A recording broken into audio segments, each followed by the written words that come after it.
Teddy's missing. I looked all over the neighborhood, but I couldn't find him anywhere. Yeah, me too. He was acting all weird lately. Rise and the others are checking inside the TV to see if he's gone back to the other side. We're meeting pretty soon, so will you come with me to Jeunesse?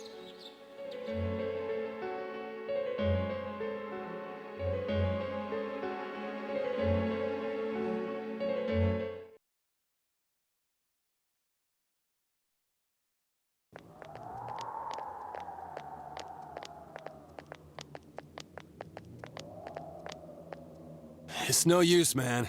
We can't find him. No luck for me either. I didn't sense anything over there. The fog's so dense it might be affecting my readings. I wish I could do better. I'm sorry. Ted. Don't tell me he really went back to his world this time. We told him over and over that he could stay here.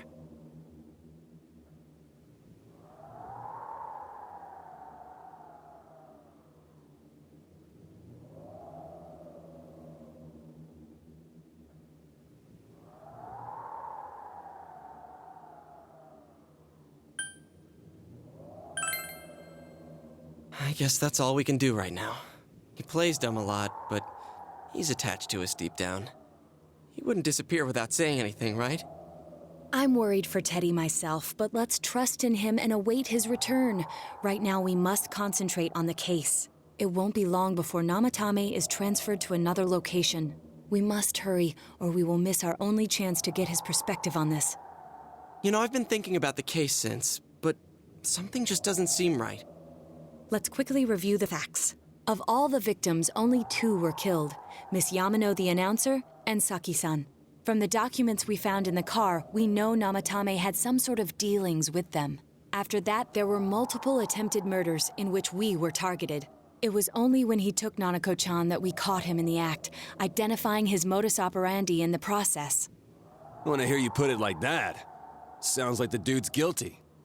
As a result of Namatame's arrest, the police admitted that Mitsuo Kubo was a mere copycat killer. Back up to yesterday. Remember when you said Namatame didn't have a motive to kill the announcer? That's what's bothering me. Right. Either he's completely nuts, or we're misunderstanding something. You lost me. She's trying to say that if Namatame is sane, then there may be facts in the case we don't know about yet. Sane or insane? Sounds like a play I saw before. When he talks about saving people, what does that actually mean? I don't think there's any doubt that it includes kidnapping people and throwing them into the TV. Could he mean saving them through death? He did call himself a savior and said that the other side is a wonderful world. So they'll be saved if they die?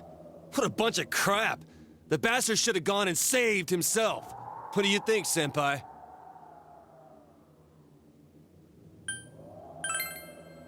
If you think about it normally, it's gotta be him. But there ain't nothing normal about that world anyways. There's something I've been wondering about for a while.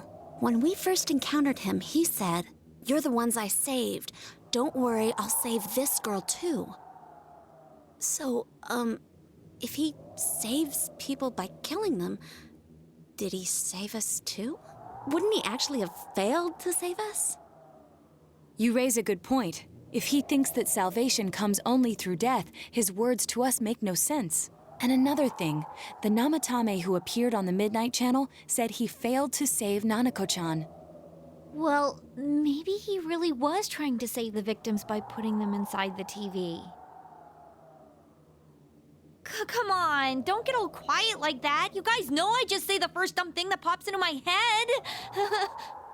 The possibility that he truly intended to save us. But he's still the one who threw in Saki-senpai and that announcer, right? Sure, we haven't nailed down his motives, but that doesn't change the fact that he killed them. Or what? You think someone else was involved? What makes you think so?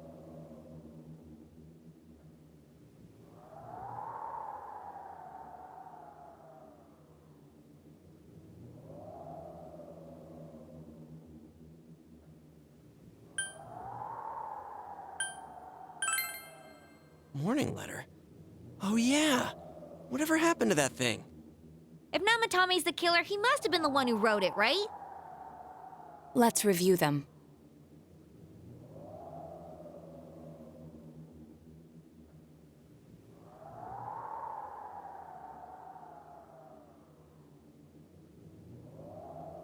Yes, that's right.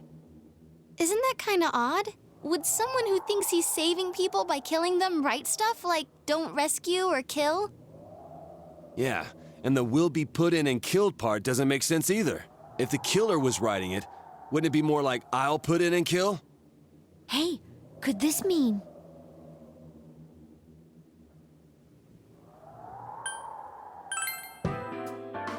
Yeah, it's almost like someone else wrote this letter. But only the killer would write such a letter and deliver it to Dojima-san's house, right? If someone else wrote it, that could only mean... Dear God. Since this is such an unusual case, I was absolutely convinced that other than the Kubo incident, there was one culprit. So Namatame really was trying to save his victims? Everything is exactly the opposite of what it first seemed. In Namatame's parlance, failing would have been the first two cases when the victims died. If he had used his method twice and failed both times, he would hardly have continued using the TV. And yet he did. It all seems to suggest that someone else wrote this warning letter while observing the entire case. Someone else? Then it wasn't Namatame that killed Saki-senpai and the announcer? We can't say for certain yet. We urgently need to speak with Namatame face to face.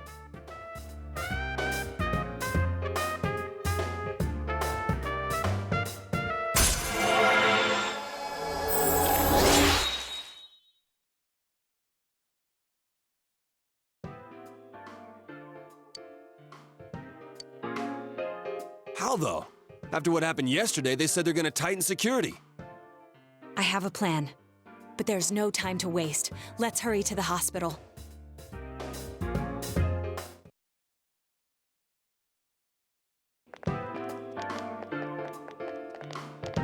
Hey, this place is off limits. I'm a consultant with the police. I'd like a few words with Namatame-san. May I go in? This is Unit 252, requesting confirmation on an ID. Name of Naoto Shirogane. Huh? Ah, understood. I see. Well, you're on the list. I can give you a few minutes, but I'll have to record your conversation with him for security purposes. Not that I expect you'll get anything coherent out of the guy. He's been spouting nothing but gibberish. I'd like him to accompany me as well. He has no identification, but this is an emergency situation, and he's here in Detective Dojima's stead. Huh? Detective Dojima sent him? I wasn't informed of this. I'll vouch for his identity.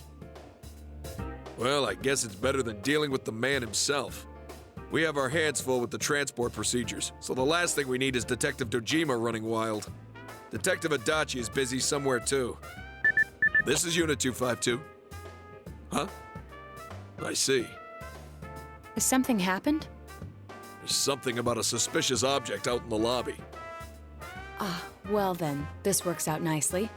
You should back up your colleagues downstairs. We'll keep watch over Namatame-san. A disturbance in a hospital lobby, after all. It sounds serious. If anything happens, hit the nurse call button. I'll leave the rest to you. Understood. Please be careful. I knew they were undermanned, but I didn't expect it to go this smoothly. Wow! There's nothing much inside that suspicious object, so he won't be gone long. All right, then now's our chance to talk to Namatame.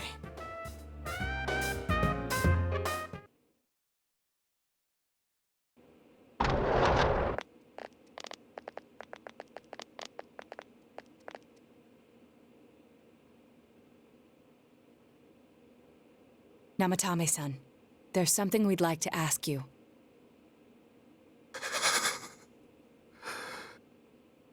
It's tempting to think that you were the culprit behind this entire case. And to be honest, there are many in this town who hope you are. But we are here to learn the truth. So please, answer our questions. Huh?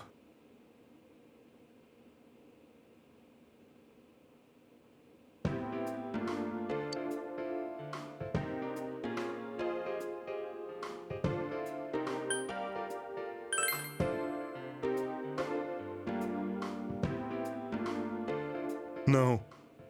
If nobody saves them, they'll be killed. That's why I put them in there.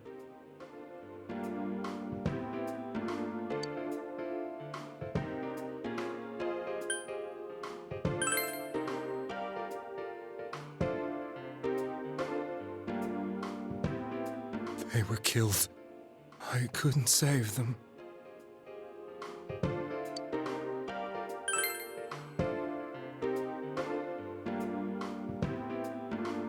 Huh? Me? Then tell me if my estimation is correct so far. After discovering the Yamano and Konishi incidents, you realized an appearance on the Midnight Channel meant certain death. Thus, to save her from that fate, you kidnapped Yukiko Amagi. You couldn't let her be killed, so you threw her into the TV, preventing the killer in this world from reaching her. And you repeated the process as more individuals appeared on the Midnight Channel. It all falls into place. His body is weak, but his mind is sound. He's trying to tell us the truth. Yeah, but if the stuff he's saying is true... There's another killer who murdered the first two victims? Indulge us in a few more questions.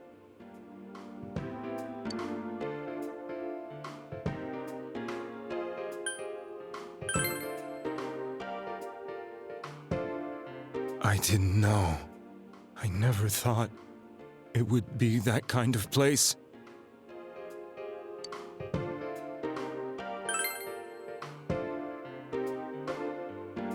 I have no idea. I want to know that too.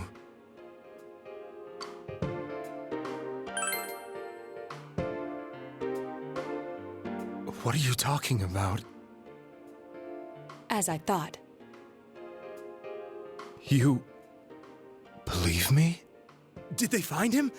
Did they find the one who did such cruel things? Mayumi. Please calm down. Our ability to find the culprit rests on you. We know about the other world. In fact, we're the only ones who can fully understand what you have to say. Only you? We did blame you for everything at first. But now I think we can accept whatever you got to tell us as truth. Please, tell us everything you can, calmly and slowly. You're willing to listen? Do my story?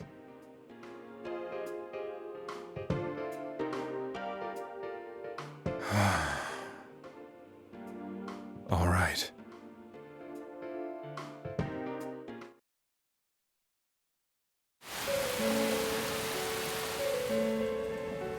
Soon after my affair with Mayumi became common knowledge, I returned to my parents' home, as if to run away from the scandal.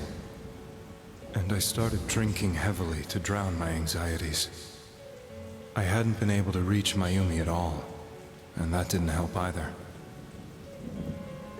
Mayumi, where are you? She'd been disgraced on all the afternoon shows, and forced to resign from the program she was on. I caused her so much trouble. I wanted to at least apologize to her, but I couldn't even do that. I lost the will and energy to do anything. Then, one day, the rumor I heard some time ago came back to me. Since I had nothing better to do, I sat down blankly in front of the TV and watched my own reflection. And all of a sudden, there was Mayumi. Mayumi? Is that you? The Mayumi inside the TV looked as if she was calling to me for help. Mayumi?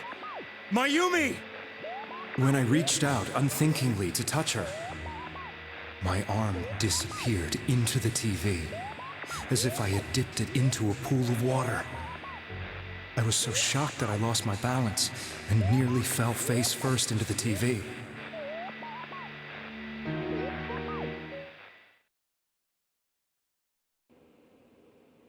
I was so scared. I couldn't understand what just happened. I thought maybe I'd gone insane. In the end, I decided to think of it as just a dream, and I went back to the city the next day after finishing work. The next afternoon when I got to work, I was fired on the spot, as I expected. That wasn't what broke me, though. It was Mayumi being found dead. And not just that, but it had happened in my hometown.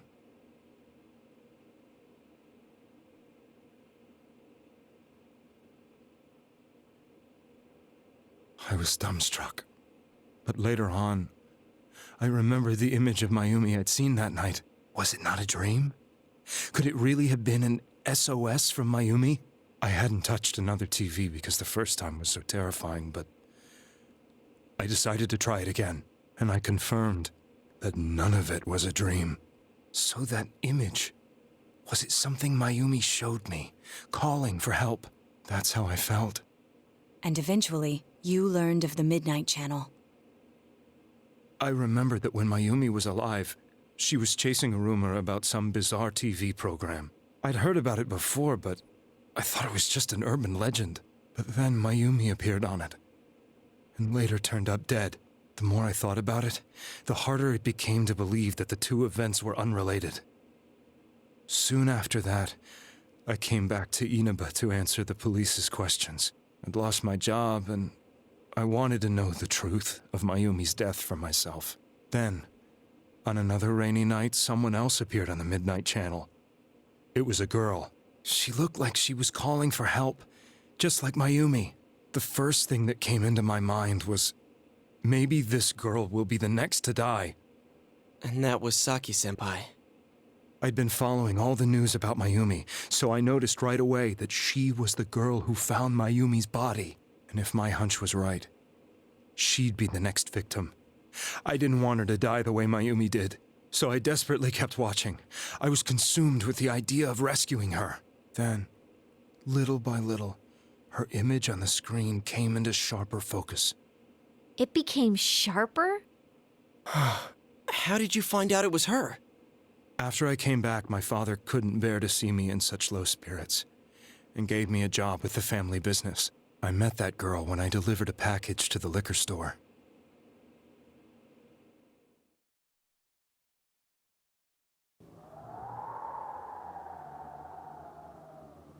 After agonizing over it, I decided to meet her and told her to be careful.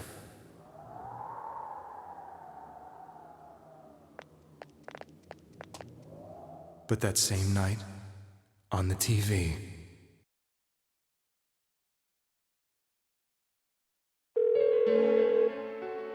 she looked as if she was being engulfed by some black shape. She was writhing in pain. That's why I warned her. Why won't she pick up the phone?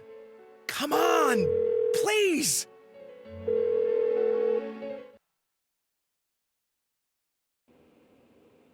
The next day, they found her dead. I knew she was going to be murdered, but I couldn't save her. I blamed myself, thinking there must have been something I could have done. There was no one who depended on me. Nobody at work, not even my wife. Mayumi was the only one who accepted me for who I was. But she was murdered, and the same person killed another girl. I was beside myself. I couldn't forgive myself for doing nothing. You really did love Miss Yamano. Yes, from the bottom of my heart. Before I was married, my wife made it big in show business. I was happy for her, but it put a strain on our relationship. I think I can kind of relate. It was around that time when I met Mayumi. She was interviewing our candidate for the next election. She was a big-name announcer, but she only worked with local stations, and her attitude towards work was similar to mine. We both came from Inaba, so she was easy to talk to. I knew it was wrong, but I couldn't help getting intimate with her. She gave meaning to my life. Soon after Saki-san was found dead, yet another girl appeared on TV. That was you.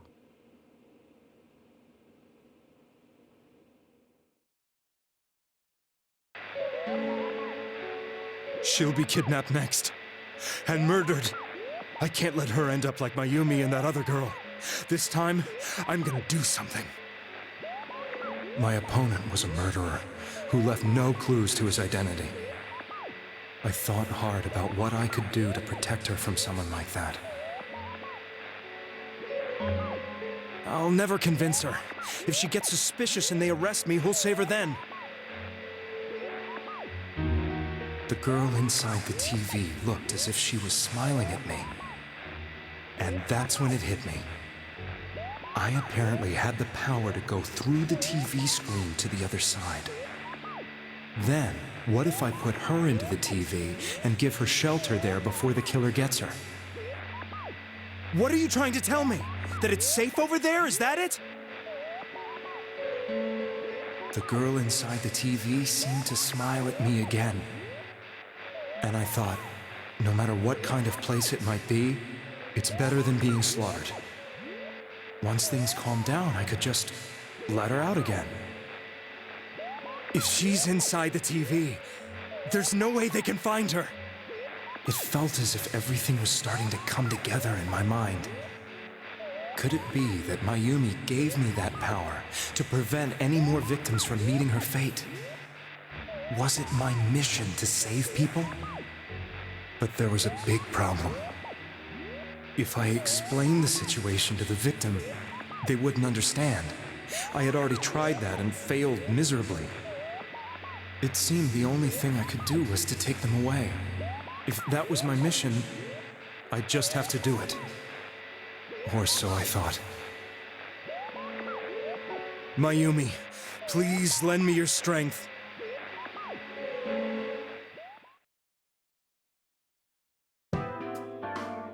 So, since you thought people who appeared on the Midnight Channel would be killed, you kidnapped us in order to save us. Mission? Give me a break! You never stopped and wondered about any of this? I thought I was the only one who could help them. I did call the police, but they didn't believe me. I knew the area well, thanks to my job. I had a large truck, and I could move around without suspicion. I thought my job as a delivery man would be the perfect cover for my mission. I thought no one else could do it. But are you telling me that I wasn't saving them? If a person is still within the TV world when the fog appears here, they will die. Beginning with Yukiko-san, the people you thought you had been saving were, in fact, in mortal peril. It was my friends here who really saved us all. I had a feeling that was it. When I went after that little girl and entered the TV myself, for the first time, I had some doubts about myself. You refer to Nanako-chan, correct? The police were after me, so I had to get away. But I still felt I needed to do everything I could to save that poor little girl. That's why I went in after her.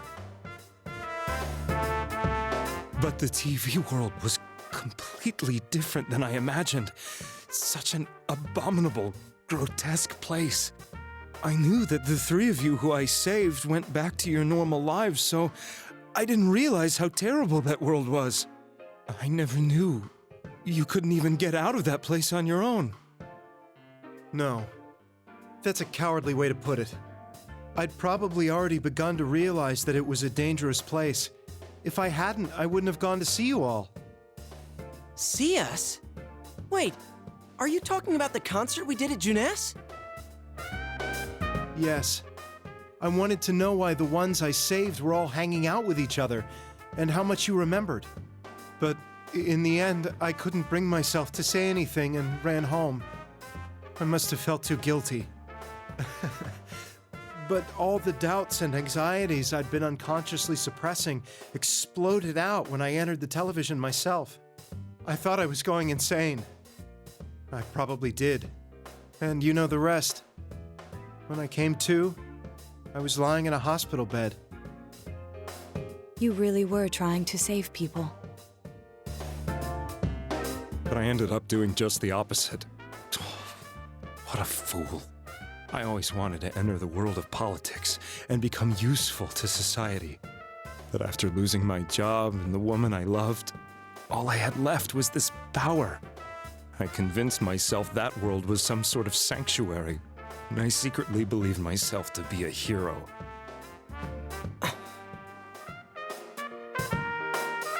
I never doubted what I saw on TV, and believed everything was as I wanted it to be.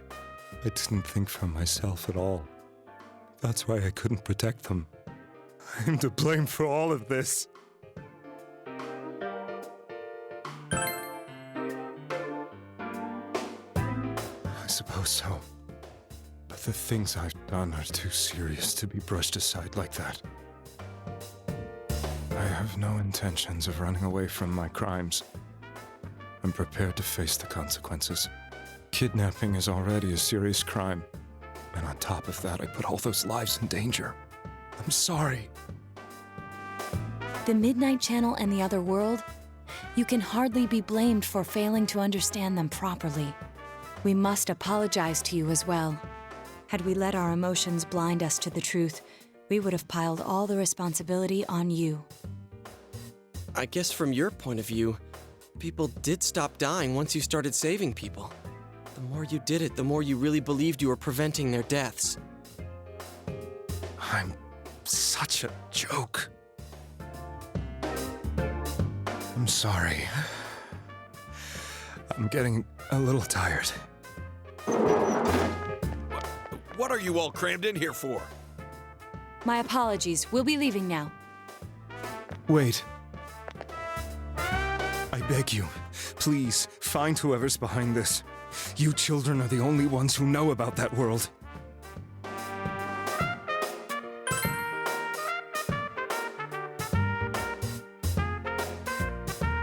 It's all clear now. He never committed any murders.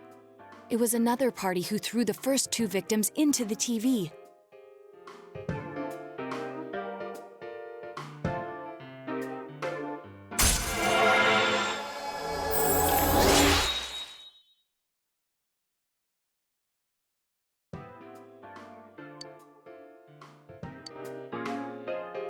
Now get out of here! I told you, he's almost ready to be transported. We can't have anything else happen. Sheesh. I better not see you rascals here again.